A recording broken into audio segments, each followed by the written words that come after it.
బాగానే సోపడిపోతున్నావు యాడికి carriage తీసుకోవద్దులే carriage లో చేపల కూర కమ్మటి వాసన వస్తుంది నీ పోరంట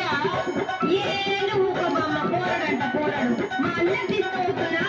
అదేందే మీ అన్నకు మేము అదనే తీసుకోపోతుంది కదా తక్కువ ఇండియా మా వదినకు చీరలు కావాలి లిప్స్టిక్ కావాలి అది కావాలి ఇది కావాలి అన్ని అడుగు తెలుసు కానీ ఇవన్నీ చెయ్యది